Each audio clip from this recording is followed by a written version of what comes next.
We got our co-main event coming up, everybody, and we've got 355 live viewers on the show. Thank you all so much for spending your Monday night with us. Me and my guy Dan breaking down UFC 263. This is Pub Sports Radio. Smash that like button for us. We definitely appreciate it. Make sure you follow my guy on Twitter as well. He does a show. He'll be on later on Fridays, I think, for at 10 a.m.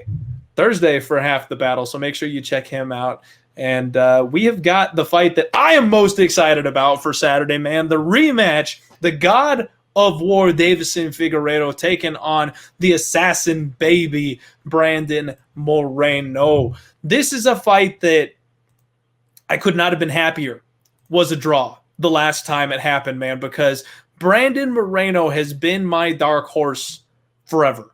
I watched this guy on The Ultimate Fighter, and I watched him turn into an absolute monster. And I've been saying for a long time that he is a better fighter than people gave him credit for. And finally it clicked. He hit that corner. He turned. He made it work. And he's putting it all together at the right time. And when he fought Brandon Moreno, I'm sorry, when he fought Deiveson Figueiredo, I laid the chalk, man.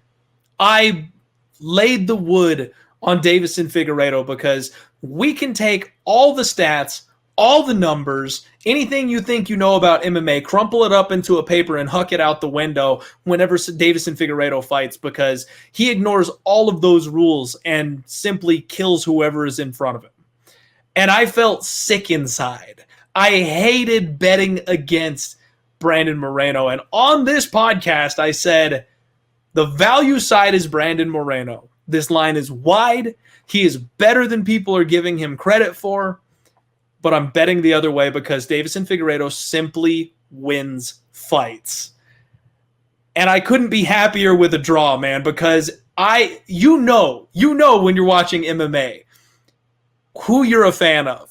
Because even if you've got money on a fight, as soon as they start swinging at each other, you are rooting for one of those individuals in the cage. And I had a fat bet on Deiveson Figueiredo and was screaming every time Brandon Moreno landed a bomb. I was rooting for him every second of that fight. And the fact that he showed up and the fact that he did what he did, he rocked Figueiredo, something that nobody else in the UFC has really done. Maybe once, maybe twice. Nobody has taken it to Deiveson the way Brandon did, the way his chin held up. He's one of these Mexican warriors that we just talk about all the time that don't break. He took everything Figgy had to offer and kept coming.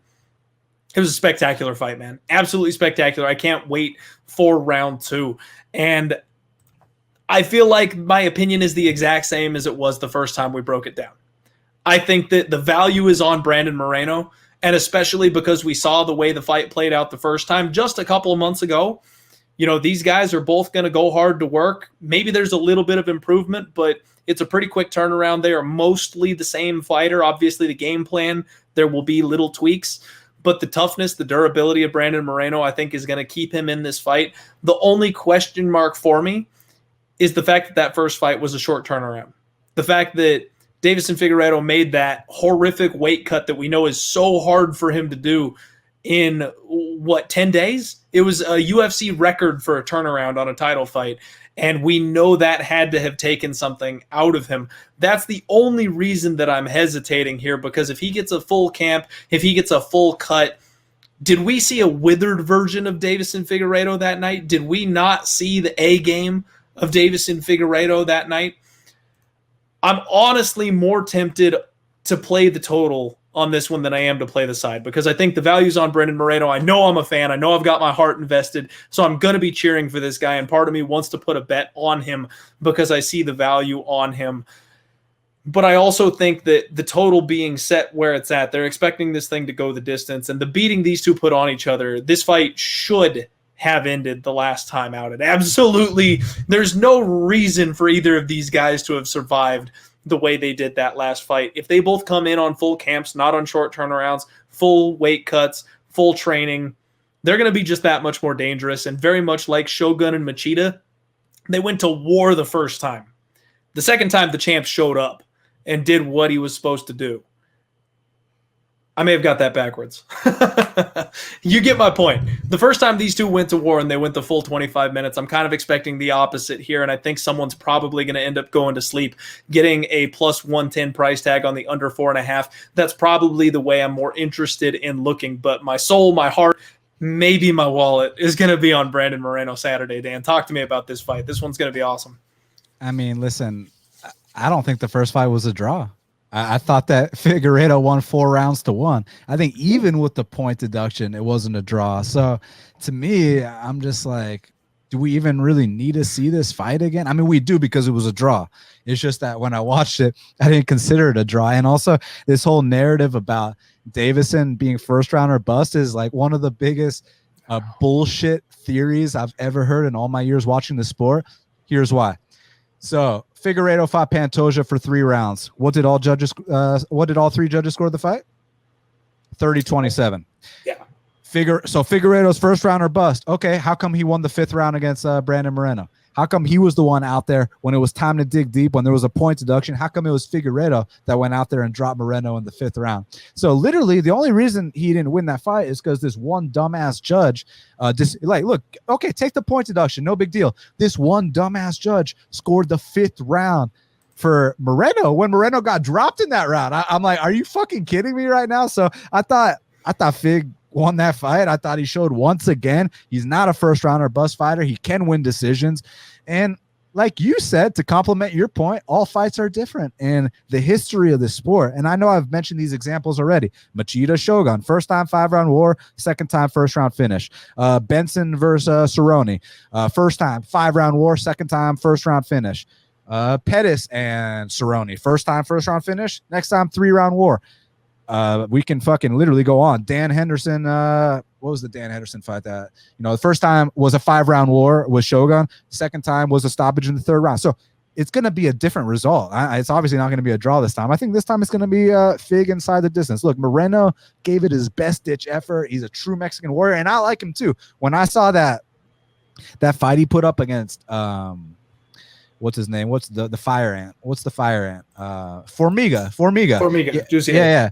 When he fought the fire ant, like, dude, that was the performance where I was like, damn, like maybe Brandon Moreno might contend for a title one day. Like he looked like a grown ass man in that fight, escaping the back takes of Formiga. Like it was nothing, man. So he earned his title shot, no questions asked.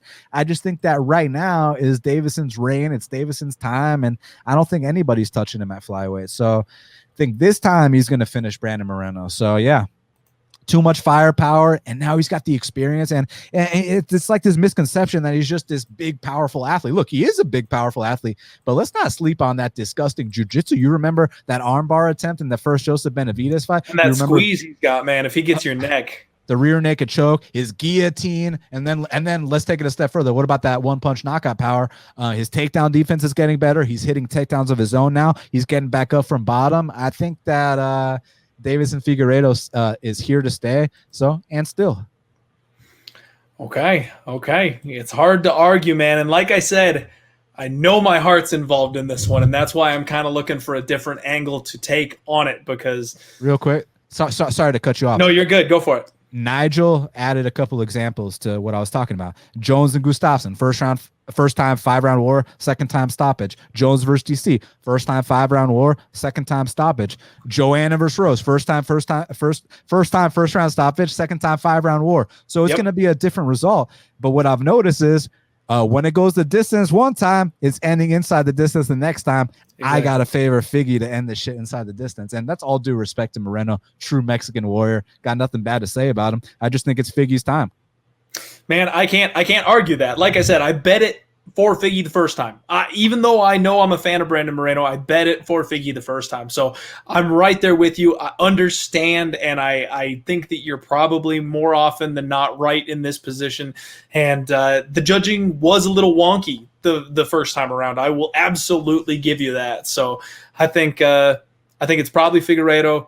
I don't want to see my boy Brandon Moreno knocked out, but we did see Figueiredo himself wobbled in that fight, so we can't count out Brandon Moreno being the one who shows up and gets the finish. I think the under 4.5 is my spot here, getting plus money on that under, so this thing doesn't go all 25 minutes yet again. I think that's my sweet spot for this fight.